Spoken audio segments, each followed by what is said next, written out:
네, 오늘 오후 조선일보와 청와대 사이의 갈등선 더 깊어졌습니다. 청와대가요, 익명의 관계자를 인용해서 가능하게 한 것입니다만 송희영 전 조선일보 주필이 청와대한테 로비를 작년에 또 했다고 얘기했습니다. 관련돼서 계속 얘기해 보겠습니다. 구자욱 차장, 네. 지금 어떻게 된 겁니까? 오늘 보는 모습, 지금 고재호 전 조선해양 사장 모습 보이는데 네. 로비가 또 있었다고요? 그렇습니다.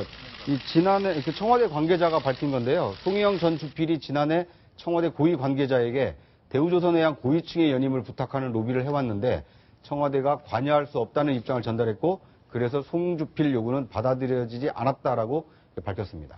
자, 그러니까 2012년부터 한 3년 넘게 고재호 사장, 지금 화면에 보이는 저분인데요. 대우조선해양의 사장을 한 번 3년 임기를 다 했는데 또 한 번 하겠다. 그렇습니다. 그래서 로비를 누군가가 도와줬을 텐데 송희영 주필이 전화했다는 것을 청와대 관계자가 얘기한 거네요. 그렇습니다. 그러니까 이제 지난해까지 임기 종료가 되니까 임기 네. 만료 직전에 송 주필을 통해서 연임 로비를 한 거 아니냐.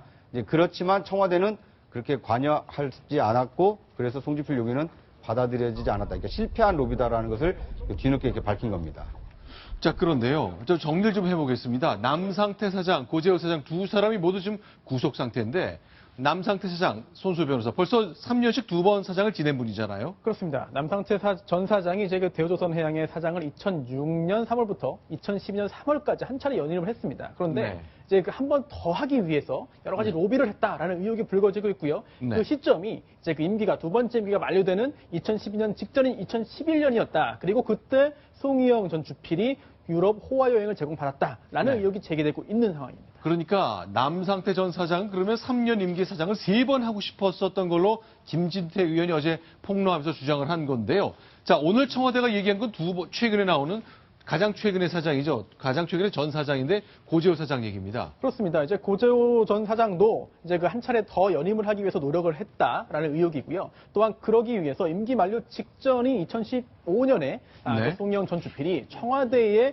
고재호 전 사장의 연임을 위해서 로비를 했는데 사실 그게 성공하지 못했다라고 청와대가 밝혔습니다. 네. 그런데 이제 이건 뭐 검찰 수사를 통해서 좀 더 명확히 밝혀져야 되는 사안이긴 한데요. 네. 남상태 전 사장이 사면임을 위해서 유럽 호화 여행을 제공했다고 한 시점이 2011년 아닙니까? 네. 그런데 유럽 호화 여행에는 고재호 전 당시 부사장도 동행을 했습니다.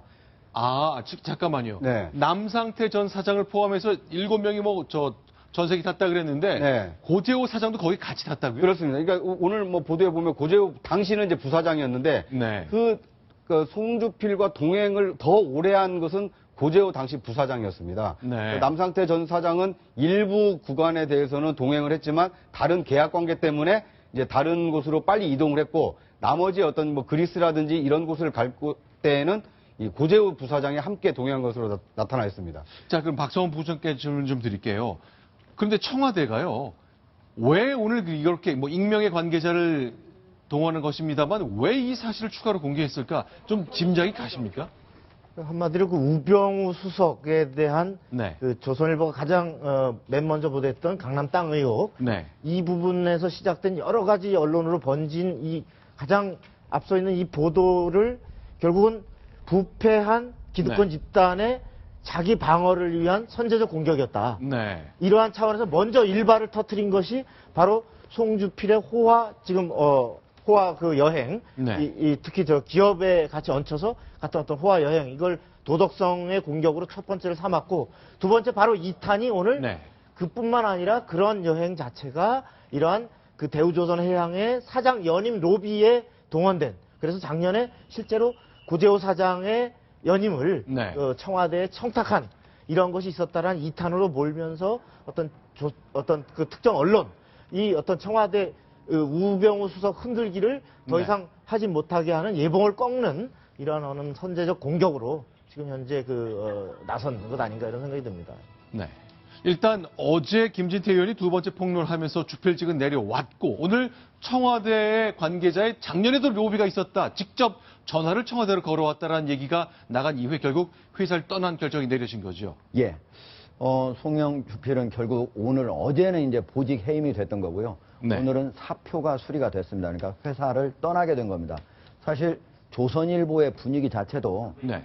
지난 주말 금요일까지 송희영 주필이 자신의 의혹에 대해서 해명을 할 때까지만 하더라도 여러 후배 기자들이 나름대로 오히려 우호적인 분위기가 약간 무세한 편이었으나 그 이후에 2차 폭로까지 오늘까지 나오면서 오히려 기자들의 분위기도 좀 이거는 좀 부끄러운 일 아니냐 하는 쪽으로 기울었다고 합니다. 아마 이러한 것들이 모두 고려가 돼가지고 결국은 사표가 수리된 거 아닌가 이렇게 생각이 듭니다. 자, 오늘 아침 조선일보를 보니까요. 자, 본지 기자들, 조선일보 기자들이 카카오톡 한 걸 통째로 보도는 MBC가 했는데 그 위법행위 관련해서 수사도 안 한다. 이런 내용도 밝혔고 사설을 보니까 어제 최근에 계속되고 있는 일련의 것들을 사설 저희가 보여드리겠습니다. 그것도 보복이다라는 취지의 설명 좀 내놓고 있군요. 예. 사실 조선일보의 저 얘기는 일리가 있습니다. 왜냐면은 만약에 이석수 특별감찰관이 이것을 만약에 밖으로 기밀을 누설했다면 공무상 기밀 누설 행위에 해당하거든요. 그런데 이거는 5년 이하의 징역이고요. 네. 저거를 만약에 MBC가 보도할 때 불법적으로 입수해가지고 남의 전화 또는 이번에는 카톡으로 사실은 이명진 기자가 카톡으로 조선일보의 이명진 기자가 카톡을 통해서 네. 이석수 특별감찰관과의 통화 내용을 좀 정리를 해가지고 후배들과 서로 취재 내용을 공유한 거거든요. 네. 그것이 통째로 밖으로 나갔기 때문에 만약에 MBC가 이것을 어떻게 입수했는가 이것은 사실 만약에 그거를 불법으로 입수했다면 상당히 이건 네. 위법 사항이거든요. 그러니까 이것도 그렇죠. 사실은 수사해야 되고 오히려 더 중벌 사항에 해당한다. 근데 그런 거에 대해서는 전혀 수사하지 않은 채 이것이 어떻게 해서 유출됐는지 기밀 네. 이것만 수사한 건 형평상 맞지 않다. 이렇게 볼 수 있습니다. 자, 일단 이렇게 계속 청와대와의 갈등 국면이 계속 골이 깊어갑니다만 오늘 이제 정치권에서 계속 나오는 것이 김진태 의원이 금요일과 월요일 두 번에 걸쳐서 폭로를 했는데 도대체 이거 어디서 난 거냐를 놓고 여야 간의 공방이 계속 이어졌습니다. 그 장면 저희가 소개해드리겠습니다. 김진태 의원은 이 자료를 어디서 구했을까요? 그렇게 정보망이 평소에도 좋으신 분이었나요? 청와대가 제공한 것이라면 국회의원으로서의 자기 자존감을 버린 그야말로 하수인으로 전락한 거죠. 같은 국회의원으로서 되게 치욕스러웠습니다. 우병우와 이석수 그리고 관련 언론인에 대한 수사까지 섞어서 국민이 납득할 수 없는 기묘한 칵테일을 만들어낸다면 국민과 여당은 수사 결과를 신뢰할 수 없음을 거듭 밝힙니다. 저 야당의 의혹 제기는 상당한 어떤 신빙성이 있는 얘기인데요. 왜냐하면은 지금 김진태 의원이 폭로한 그 내용이 그 구체성에 있어서 보면은 검찰이 대우조선 해양을 압수수색해가지고 감사 자료, 내부 감사 자료를 확보를 했거든요. 당시에 그 호화 요트 여행에 대해서. 그런데 그때 나와 있는 내용보다도 보다 구체적이고 상세하다고 그럽니다. 즉 다시 말해서 그때 감사 자료가 아니라 감사를 할 때 사용했던 원자료까지도 보고해야만 저 폭로를 할 수 있는 내용이다. 그래서 검찰 같은 경우에도 김진태 의원이 검찰에 그 자료를 요청했다는 설이 있습니다. 그런데 검찰에서는 그걸 거부했다고 그러고요. 그리고 자기들이 지금 수사한 수사 진척도보다도 내용이 더 상세하고 빠르다 이런 얘기로 하는 걸 봐서 검찰도 아니고 그렇다면 결국은 뭐 정보기관이든지 아니면 청와대든지 뭐 여러 다른 기관이었을 텐데 나머지 기관들에서 사실 저런 것들을 입수하기 쉽지 않다고 하는 점에서 야당의 의혹 제기도 상당히 신빙성이 있다. 이렇게 말씀드릴 수 있습니다. 자, 그러니까 특히 이제 제보를 받았다고 얘기하는데 제보를 받았겠죠. 누군가가 전달했는데 이것이 진짜인지 아닌지 의심을 한번 하니까 확인해야 될 것 같고 어쩌면 의심할 필요도 없이 정확할 거라고 믿을 만한 누군가라고 생각한다면은 검증 없이 했을 수도 있겠습니다. 예, 그런데요. 사실은 김진태 의원이 이제 검사를 했잖아요. 검사들이라고 하는 게 정보망이 여러 있거든요. 그러니까 꼭 이게 뭐 청와대다 아니면 정보기관이다 이렇게 말하기는 사실 쉽지 않아요. 왜냐하면 검사들 자체가 기본적으로 오랜 20년, 30년 이렇게 수사를 하다 보면 자체적으로 가동되는 정보망이 있거든요. 알겠습니다. 실제로 오늘 의원총회에서 김진태 의원들이 이제 새누리당 의원들과 같이 만났는데 굉장히 억울했다고 합니다. 실제 뭐라고 얘기했길래 그 의총장 장면으로 안내하겠습니다. 요새 그 조선일보 그 송희영 그 사건 때문에 제가 그 사건 뭐 좀 이렇게 하면은 그거 안 되는 겁니까? 저도 힘들게 그 자료 이제 찾고 또 그 밝히고 이렇게 했는데 여러분들 그런 짓을 한 사람이 나쁩니까? 그걸 갖다가 제가 더 나쁜 사람입니까, 그럼?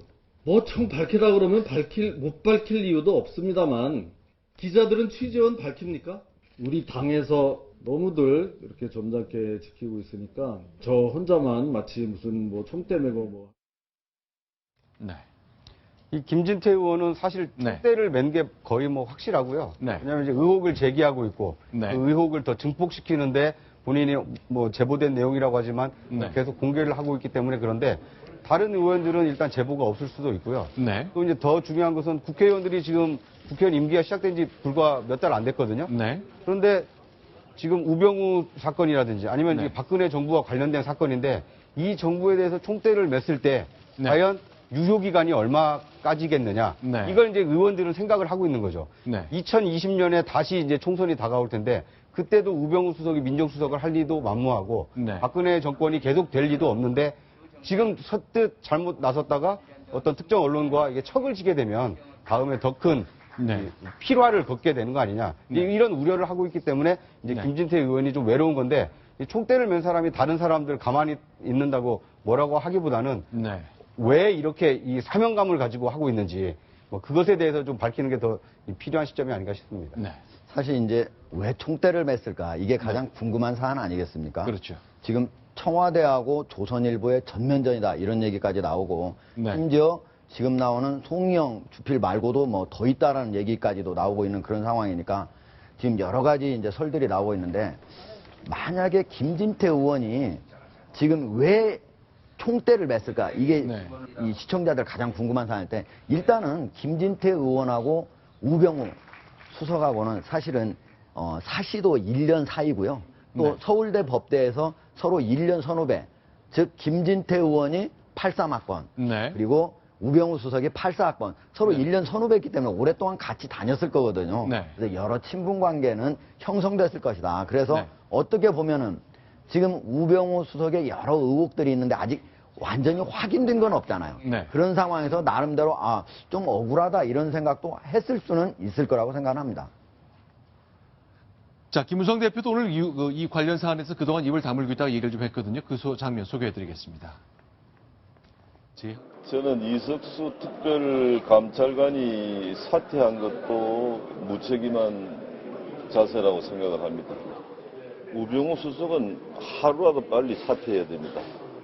그래서 대통령을 구해야 됩니다. 지금 이정현 대표가 뭐 공개적으로 목소리를 내지 못하고 있는 건지 안 하고 있는 건지에 대한 그런 남에 대한 이야기는 묻지 마십시오. 자, 일단 이제 수사 관련된 얘기를 좀 나눠봤으면 좋겠습니다. 손소 변호사님. 네. 자, 일단 우병우 수석 관련된 거 송희영 주필은 주필이지만 우병우 수석은 제대로 수사하겠다는 게 검찰의 얘기인데 현재 진행된 것 중에 좀 손에 잡히는 게 좀 있습니까? 그렇습니다. 이제 검찰이 우병우 수석 관련된 그런 그 여러 가지 수사를 하면서 특히나 압수수색을 진행을 했는데요. 그 압수물이 무엇인지 또한 압수수색의 대상이 무엇인지를 통해서 이제 수사의 그런 대략적인 방향도 한번 이제 확인을 할 수 있는 것 같습니다. 우선 첫 번째가 횡령 혐의인데요. 네. 그 우병우 수석 관련된 가족들이 세운 회사가 있습니다. 그 정강인데요. 그 회사가 회사 명의로 이제 고급 승용차를 이제 그 리스해서 실제는 이제 그 가족들이 썼다. 그게 바로 이제 여러 가지 문제 있는 거 아니냐라는 점이 있는데 이제 캐피탈 업체를 압수수색해서 네. 계약서를 확보했고 또한 네. 차량의 블랙박스도 압수했습니다. 네. 또한 두 번째 아들이 이제 그 의경인데 굉장히 좀 이제 좋은 쉬운 네. 보직으로 간 게 문제 네. 아니냐라고 하고 있는데요. 네. 이걸 찾기 위해서 서울지방경찰청을 네. 이제 차장실을 압수수색했습니다. 그걸 통해 가지고 여러 가지 그 증거 자료들을 지금 찾고 있고요. 또한 또 아들의 동료 운전병을 소환해서 이미 조사를 했다고 하는데요. 그 당시에 이제 이미 전입 당시부터 이제 그 청와대 민정수석의 아들이라는 이야기가 퍼졌다라고 진술을 했습니다. 이러한 네. 것들을 종합해서 앞으로 좀 더 수사를 이제 한 걸음씩 더 나아갈 것으로 보입니다. 예. 지금 검찰이 똑같은 수사팀에서 이석수 특별감찰관의 기밀 누설 네. 혐의하고 그다음에 이제 우병우 민정수석의 이제 여러 가지 의혹에 대해서 동시에 수사를 하고 있거든요. 그리고 압수수색을 할 때도 사무실 여러 군데를 같이 함으로써 형평을 맞췄다. 이런 생각이 드는데 실제로 자세히 보면은요. 네. 이석수 특별감찰관 같은 경우는 같이 통화를 한 사람의 통화 내용만 그냥 압수해가지고 바로 보면 알 수 있거든요. 네네. 그럼에도 불구하고 같이 통화를 한 조선일보 이명진 차장, 거기는 참고인에 불과합니다. 그럼에도 네. 불구하고 거기를 직접 휴대전화를 압수해가지고 직접 조사를 하고 있는데 반해서 네. 우병우 수석 같은 경우에는 여러 의혹이 있는데 예를 들면은 기흥컨트리 상속시 처가 쪽이긴 하지만 네. 상속세 포탈 의혹이라든지 처가 땅 또 차명 의혹이라든지 이런 부분에 대해서는 전혀 압수수색에 들어가지도 않았습니다. 그리고 이런 것들은 사무실만 하는 게 아니고 자택도 했어야 되고요. 사실은 고발을 당하자마자 바로 해야 됩니다. 이렇게 많은 시간이 지나간 다음에 한다고 하는 거는 상대방한테 모든 증거 관련 자료를 모두 없앤 다음에 내가 들어갈 테니까 이제 다 없앴습니까? 지금 들어가겠습니다. 이런 얘기나 마찬가지고 실제로 가서 보니까 모든 금고라든지 서랍 이런 데는 다 비어 있었습니다. 자, 그럼 이제 우병우 수석의 경우도 이렇게 횡령 또는 아들의 그 보직 문제 관련해서 여러 가지 압수수색했거든요. 우병우 수석도 통화 내역을 하는데 만약에 서울지방경찰청 사람이랑 통화 자주 한 거 나온다. 특히 이제 인사 이동이 있었던 운전병이라는 좀 좋은 자리에 옮겼을 당시에 나왔다. 그럼 굉장히 난처해지겠네요. 그렇죠. 만약에 서울지방경찰청 차장하고 만약에 우병우 민정수석이 직접 했다면 그런 게 많이 상당히 난감할 텐데 사실 민정수석이 네. 일개 지방청의 차장하고 전화를 자주 할 수 있겠습니까? 제가 보기엔 그거는 말이 안 되고 만약에 저거로 한다면은 네. 그 위에 경찰청장이나 아니면 서울지방경찰청장한테 얘기하면 되는 거지. 네. 그 본인하고 직접 해서 구차하게 아들 내 아들 거기 가 있는데 좀 잘 좀 봐달라 이렇게 얘기한다는 건 너무 구차한 얘기죠. 뭐가 직접 나올 가능성은 크지 않다는 제가 얘기죠. 보기에는 거의 없다고 봅니다. 네. 결국 이렇게 특별한 것이 안 나온다. 이렇게 수사 발표가 나올 수도 있고 결국 그걸 또 경찰이 내는 수사 발표를 또 국민들한테 납득시킨 것, 그 과정도 아주 굉장히 지난하겠네요. 그렇죠. 알겠습니다. 다만 일단 더불어민주당 야당에서는 이제 문제 제기를 많이 하고 있습니다만 새누리당에서는 사실은 우병우 수석 관련된 문제에 대해서는 대체적으로 목소리를 많이 내지 않고 있습니다. 이정현 수석이 오늘 시장을 찾았는데요. 지금 벌어지고 있는 청와대와 조선일보의 전면전 기류와 좀 무관한 장면들이 많이 연출되고 있습니다. 소개해드리겠습니다. 제가 딱 먹고 싶은 게 하나 있죠. 감자튀김. 요지로 제가 도와드리겠습니다. 그래서 이쪽으로 해서 아, 진짜 맛있었어. 어렸을 때부터 제일 좋아하는 거야. 하나 더 드셔가세요. 그러지 말고 아예 사갖고 가야 돼.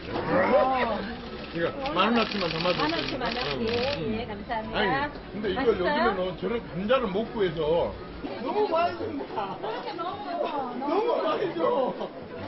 한 달은 먹겠네. 아니요, 맛있어서 오늘 저녁에 다 드실 거예요. 그런가? 예.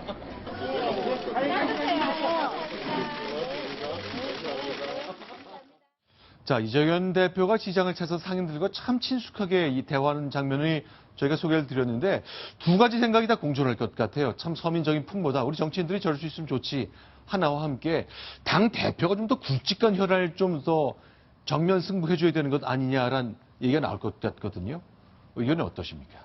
뭐 이정현 대표는 사실 그야말로 자전거와 네. 점퍼로 상징되는 어떤 그 본인의 그 땅으로 어떤 낮은 곳으로 가서 서민들과 어울리고 이런 것으로 사실 선거운동을 읽어왔던 이런 사람이기 때문에 누구나 다 서민적 면모에 대해서는 알고 있는데 기존의 다른 대권주자나 네. 어떤 이런 사람들이 어떤 선거를 앞두고 이렇게 시장 보여주기식 행보를 했던 그런 모습을 연상케 하는 저런 행보는 굳이 네. 이정현 대표가 하지 않아도 네. 이정현 대표가 서민 지향한다는 건 다 아는데 지금 중요한 것은 바로 우병우 수석 문제라든지 네. 그래서 사드 문제를 놓고도 여권 내부에서 성주와 김천과 같은 여권의 그 대표적 지지 기반 지역에서도 주민들이 아직도 많은 부분을 불신하고 있는 이런 굵직한 국정 현안을 해결하는 네. 어떤 이런 지도력을 보여주는 그리고 이를 위한 당과 어떤 정부의 지혜를 모으고 이런 것에 좀 더 주력해야 될 때가 아닌가 네. 그런 아쉬움이 듭니다.